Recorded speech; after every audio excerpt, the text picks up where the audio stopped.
Shalom saudara-saudara yang kekasih di dalam Tuhan, dimanapun Anda berada, Tuhan memberkati kita.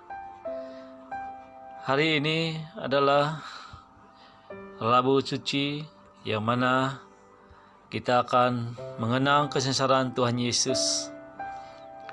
Dan teks firman Tuhan yang kita akan baca pada hari ini adalah Yohanes 18 ayat 28 sehingga 38e.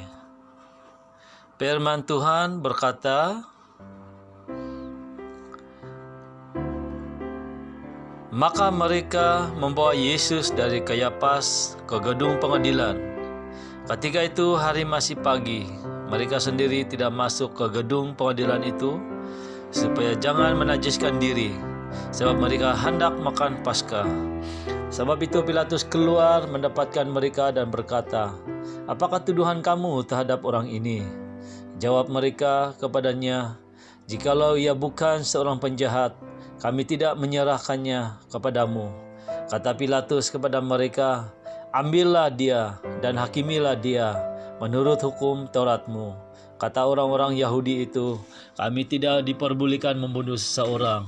Demikian hendaknya supaya genaplah firman Yesus yang dikatakannya untuk menyatakan bagaimana caranya ia akan mati. Maka kembalilah Pilatus ke dalam gedung pengadilan, lalu memanggil Yesus dan bertanya kepadanya, engkau inikah raja orang Yahudi? Jawab Yesus, apakah engkau katakan hal itu dari hatimu sendiri? Atau adakah orang lain yang mengatakannya kepadamu tentang aku? Kata Pilatus, apakah aku seorang Yahudi? Bangsamu sendiri dan imam-imam kepala yang telah menyerahkan engkau kepadaku. Apakah yang telah engkau perbuat? Jawab Yesus, kerajaanku bukanlah dari dunia ini. Jika kerajaanku dari dunia ini, pasti hamba-hambaku telah melawan supaya aku jangan diserahkan kepada orang Yahudi. Akan tetapi kerajaanku bukan dari sini. Maka kata Pilatus kepadanya, jadi engkau adalah raja? Jawab Yesus, engkau mengatakan bahwa aku adalah raja. Untuk itulah aku lahir dan untuk itulah aku datang ke dalam dunia ini, supaya aku memberi kesaksian tentang kebenaran. Setiap orang yang berasal dari kebenaran mendengarkan suaraku. Kata Pilatus kepadanya, apakah kebenaran itu? Saudara-saudara yang kekasih dalam Tuhan, tema kita pada hari ini adalah Yesus di hadapan Pilatus. Saudara-saudara, kerajaan dunia dan kerajaan Allah adalah amat berbeda keadaan, sifat dan kewujudannya. Kerajaan dunia sering dikuasai keinginan manusiawi dan cara kerja iblis yang menonjol. Tetapi kerajaan Allah atau kerajaan surga adalah lebih kepada cara kerja Allah yang penuh kasih, yang sempurna dan kekal. Saudara-saudara, di dalam teks kita hari ini, Yesus berada di hadapan Gubernur Pilatus untuk diadili menurut hukum Romawi. Ketika Yesus ditanya apakah dia Raja Yahudi, Yesus mengatakan di dalam Yohanes 18 ayat 36, kerajaanku bukan dari dunia ini. Jika kerajaanku dari dunia ini, pasti hamba-hambaku telah melawan supaya aku jangan diserahkan kepada orang Yahudi. Akan tetapi kerajaanku bukan dari sini. Kenyataan Yesus ini membuktikan bahwa kerajaan yang Yesus maksudkan tidak ada kaitan dengan kerajaan Romawi, sekaligus tidak mengancam kedudukan Pilatus sebagai gubernur. Namun, apakah kerajaan yang dimaksudkan Yesus itu? Hal ini ada kaitannya dengan perjalanan penderitaan Yesus menuju ke Golgota.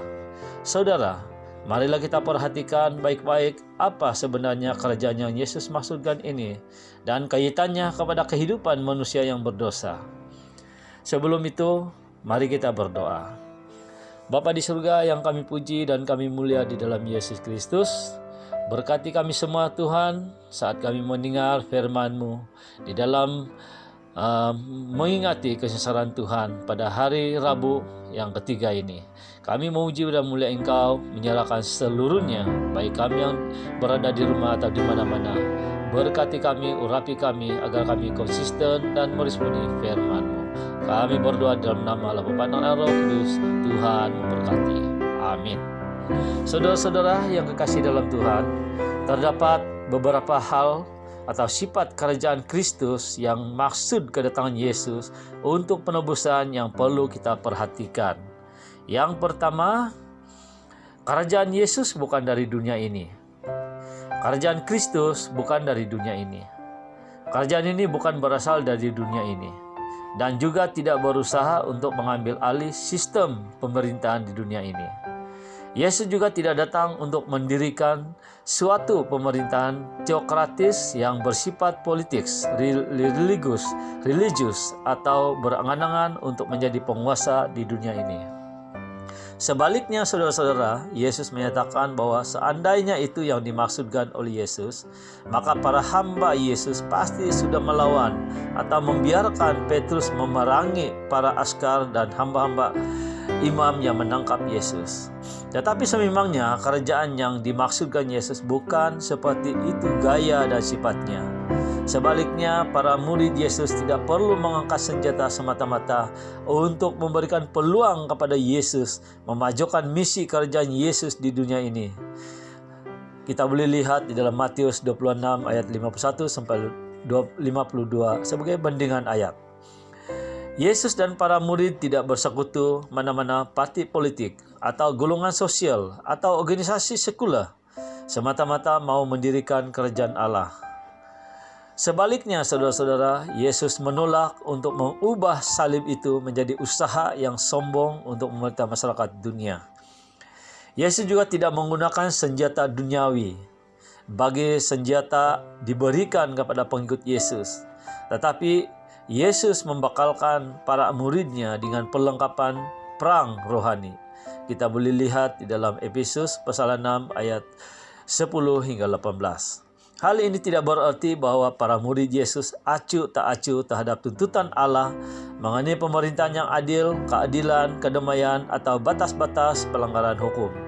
Tetapi orang-orang Kristen atau para murid Yesus harus memandangkan kebenaran Allah kepada pemerintah dan dunia mengenai tanggung jawab moral mereka kepada Allah.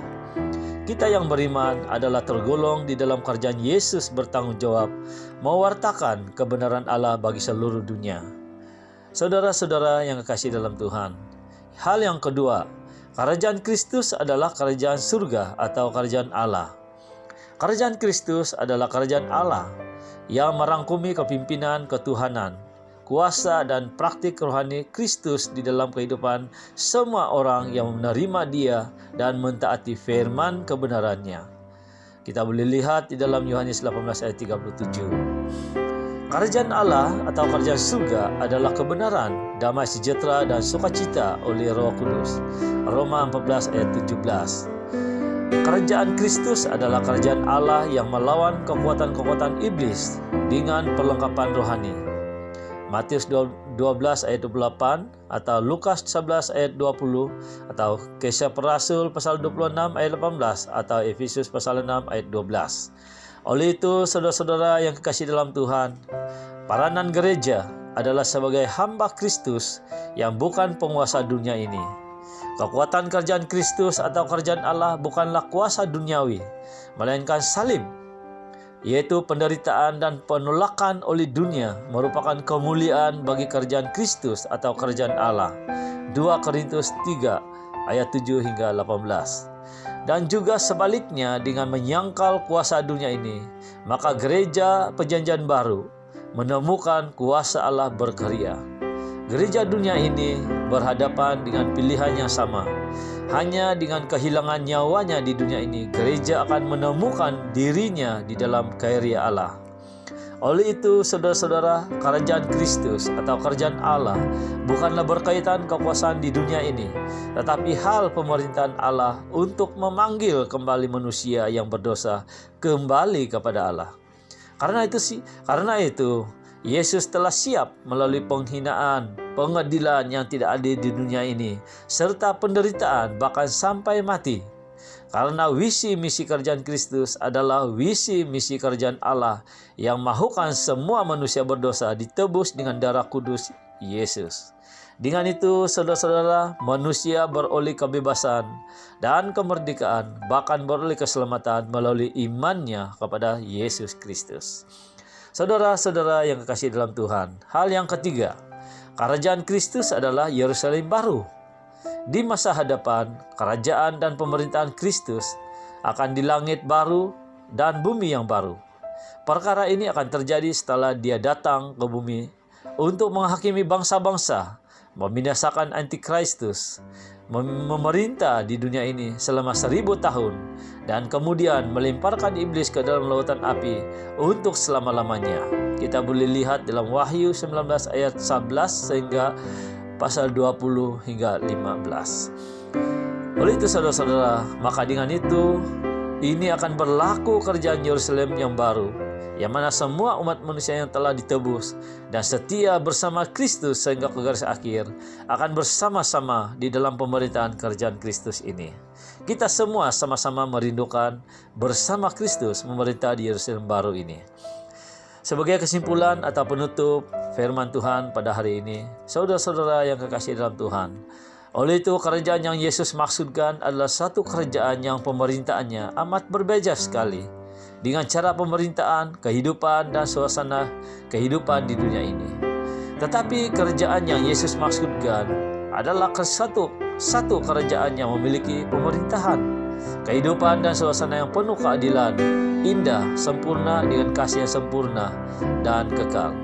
Dan kerajaan inilah yang Yesus mau agar semua manusia sadar dan bertobat untuk ikut bersama Yesus memerintah kerajaan ini dengan penuh keadilan, kesempurnaan dengan kasih yang sempurna, dan kehidupan yang aman, damai, serta kekal. Oleh itu, saudara-saudara, marilah kita semua terus beriman kepada Tuhan Yesus agar nanti kita dapat bersama-sama dengan Tuhan Yesus memerintah kerajaannya sempurna ini dan kekal. Tuhan memberkati kita semua. Mari kita berdoa. Terima kasih Tuhan, Engkau sudah memberkati kami pada hari ini. Kami telah mendengar firman-Mu tentang Yesus di hadapan Pilatus, yang mana pembicaraan utama Yesus adalah Dia bukan membawa atau Dia bukanlah raja di dunia ini, tetapi Dia adalah raja di satu kerajaan yang bukan berasal dari dunia ini. Kami sudah mendengarnya Tuhan, dan kami bersyukur. Dan biarlah kami juga semua orang yang percaya bersama-sama terus beriman agar kami bersama-sama dengan Yesus Kristus berada di dalam kerajaan yang bukan dari dunia ini. Terima kasih Tuhan, kami terus mau berdoa dan menyerahkan ke dalam tangan-Mu seluruh jemaat-jemaat Tuhan, diberkati dan dikuatkan oleh firman-Mu. Kami berdoa di dalam nama Allah Bapa dan Roh Kudus, kami serahkan semua ini. Amin. Saudara-saudara yang kekasih dalam Tuhan, Tuhan memberkati kita di mana-mana pun kita berada. Tuhan menyertai kita dan juga